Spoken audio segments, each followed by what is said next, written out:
Hi சகோதரங்கள் எல்லாருக்கும் வணக்கம். இப்போ பார்த்தா நாங்கள் சப்பாத்தி கள்ளி பழம் சாப்பிட ஆசையாக இருந்த காரணத்தால் இப்போ சீசன், அதால் வந்து எங்களோட ஊரில் வேலனையில் தான் நிற்கிறேன். இப்போ அங்கே கேம்பஸ்லேருந்து கொஞ்சம் லீவில் வந்திருக்கிறபடியாக எங்களோட தீபகத்தில் என்னென்ன ஸ்பெஷல்ன்றது கொஞ்சம் சொல்ல வேண்டி இருக்குது. அதால் வந்து இப்போ நாம் சப்பாத்தி கள்ளி இதை போகிறோம். நிறைய மரங்கள் நிற்கிது இந்த காட்டுக்கு, ஆனால் எல்லா மரத்துலேயும் சப்பாத்தி கள்ளி கிடைக்குமான்னு தெரியலை. தேடுவோம், அதையும் நான் தேடிட்டு இருக்கேன். அது சாப்பிட ஆசையாக இருந்த காரணத்தால் தேட வந்திருக்கேன்.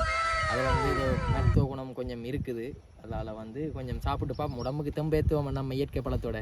இப்போ பார்த்தீங்கன்னா வாங்க நம்மளோட ரூட்டை பாருங்கள். ஒரு சில முள்ளுகளும் இருக்குது, டேஞ்சரான முள்ளுகள். இதுக்கு வந்தீங்கன்னா அப்புறம் கால் கையில் கொழுவி கத்துறையில் நிறைய முள்ளுகளும் இருக்குது. பார்த்து அவதானமாக போங்க. பாம்புகள், நம்மளோட பாம்பெல்லாம் கிடக்கும். அப்புறம் பார்த்து புடியன் பாம்பெல்லாம் இந்த ஏரியாவுக்கும் கூட கிடக்கும். இப்போ பார்த்தீங்கன்னா இங்கே ஐயோ இதில் ஒரு மரம் நிற்கிது. என்னடா பழத்தை காணையில் இதான் மரம் பார்த்தீங்கண்டா. இதான் முள்ளுகள் வந்து. பிறகு முள்ளை இருக்க கையில் குத்தி காட்டேன்டாண்டெல்லாம் கேட்கக்கூடாது. முள் குத்தினாலே கேஸ் தான், கூறாக தான் இருக்குது கொஞ்சம். ஆனால் இது விஷம் இல்லை, குத்தினா நோகாது. இதை விட டேஞ்சரான முள் இருக்குது, விடத்தல் முள்ளெல்லாம் இருக்குது, அதில் காட்டுறேன். விடத்தல் முள்ளெல்லாம் வந்து கொஞ்சம் கேஸ் ஆனது. இது வந்து அந்தளவு இது இல்லை. பழத்தை மட்டும் பார்ப்போம். பழம் தான் இல்லை. மற்ற மரத்துக்கு போவோம்பா. எப்படி இதுதான் விடத்தல் முள். இந்த முள் வந்து ஒரு பில்லங்கம் பிடிச்ச முள். குத்தி செண்டா ஒரு 3 நாள் வரை அந்த அதில் நோவு இருக்கும், வலி இருக்கும். இதான் முள். பாருங்க காட்டுறான் முள்ளை. இது எல்லா இடத்தையும் பார்த்துருப்பீங்க. இந்த முள்ளெல்லாம் வந்து பார்த்து அவதானமாக நடக்கணும். குத்தினாண்டா உயிர் போகிற மாதிரி தான் நோய் ஏற்படும். வா அடுத்த மரத்தை தேடி போவோம் நாங்கள். புரிஞ்சு வா.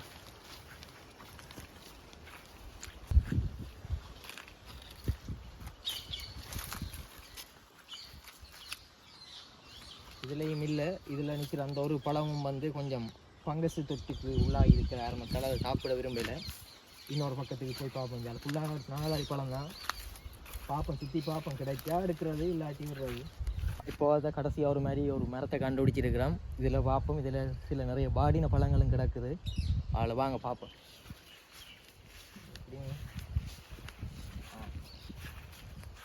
காய் தான் குவிஞ்சி கிடக்கு. இதுதான் வாழ்க்கை. தேவையான நேரத்தில் பழங்கள் கிடைக்க இந்த காயை பாருங்க. காய் தான் நிறைய குஞ்சிடாங்க. இது எல்லாமே காய். பழம் வந்து பார்த்தா பழத்துலேயும் எல்லாம் முக்கால்வாசி வாடி போய் கிடக்குது. இதுதான் இந்த சப்பாத்தி கள்ளியோட பார்த்தீங்கன்னா சப்பாத்தி கள்ளியோட பூ தான். இதை நாங்கள் நாகதாளி பூன்னு சொல்கிறது. இது எங்களோட இடத்துல நாகதாளின்னு தான் சொல்லுவோம். இது சப்பாத்தி கள்ளி மரத்தோட பூ. இதில் பழம் தான் இந்த ரோஸ் கலரில் இருக்குது. இது பழம். இது பாம்பு எதுமோ சப்பாத்தி கள்ளி. எந்த அதெல்லாம் அரிச்சிருக்கு. சரி, இதை பிடுங்கோ.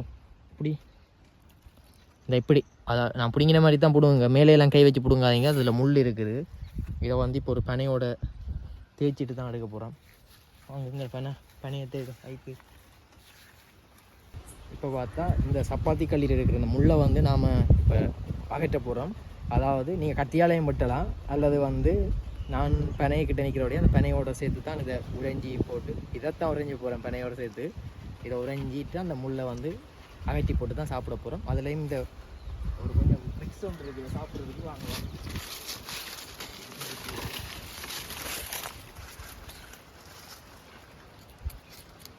சும்மா உறைஞ்சி இந்த முள் மட்டும் போனால் சரி, அதுக்காகத்தான் உறைஞ்சிருமே தவிர அப்புறம் பழத்தையெல்லாம் பிச்சு விட்றாங்க. ஒவ்வொரு உறைஞ்சி பிச்சிங்கன்னா பிறகு தெரியும் தானே, எல்லாமே விளைவு தான். அதால் வந்து மென்மையாக கையாளுங்க. பழத்தை சொன்னான், மென்மையாக கையாண்டிங்கன்னா சரி. இப்போ ஓகே, இப்போ பார்த்தா அந்த முள்ளை கொஞ்சம் அகட்டியாச்சு. இப்போ பார்த்தா என்ன செய்ய போகிறோம்டா, இந்த ஏரியாவை மட்டும் அகற்ற போகிற வேண்டாம். இதுக்குள்ள ஒரு நட்சத்திர கொலிக்கு முள் இருக்குது. இது வந்து சாப்பிட்டோம்னா தொண்டைகளுக்கு சிக்கி கொஞ்சம் பிரச்சனை ஆயிரும். அதால் வந்து அப்புறம் ஹாஸ்பிட்டல் போக வேண்டி இருக்கும். பழத்துக்கு ஆசைப்பட்டு ஹாஸ்பிட்டல் போவீங்க. அதனால் வந்து இதை எப்படி ஆகிட்டோன்னா வந்து இப்படி கட்டியால் வெட்டலாம். இந்த அரைவாசிக்கு வெட்டி போட்டு கீழே அரைவாசியை சாப்பிடலாம். அல்லது வந்து நாம் இது சாப்பிட்டு பழகின காரணத்தால் இனிக்குற அந்த பழம் தான். பார்த்தீங்கண்டா தெரியுதே, இவர் தான் அந்த நான் சொன்ன இந்த முள். இவர் பிடிங்கி காட்டுறேன் பாருங்கள்.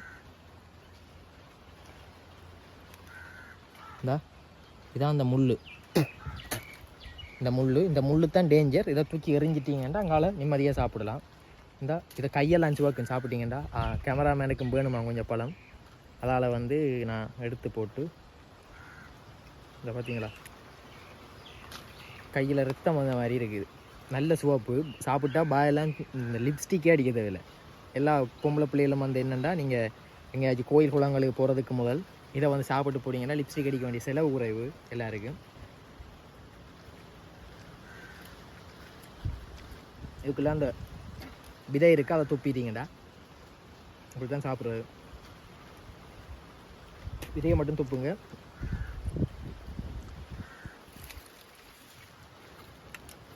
அப்போலாம் நல்லா இணைக்குது. இப்போ என்ன இதுண்டா, இது டேஸ்ட் வந்து எப்படி இருக்குமாண்டா, நம்மளோட இனிப்பு கலந்த ஒரு சாதுவான புளிப்புத்தன்மை இருக்கும். நல்லா இருக்கும். அந்த தீவு பக்கம் வந்தீங்கன்னா அதை தவறாமல் கண்டிங்கன்னா பிடிங்கி சாப்பிடுங்க. சாப்பிட்ற முறை தெரியும் தானே, உங்களை வீடியோவில் காட்டியிருக்கு. அப்படி சாப்பிடுங்க, கண்ட வாட்டு சாப்பிடாம. நன்றி வீடியோ பார்த்ததுக்கு. உங்களோட ஆதரவை வழங்குங்க இந்த வீடியோவுக்கு. ஓகே.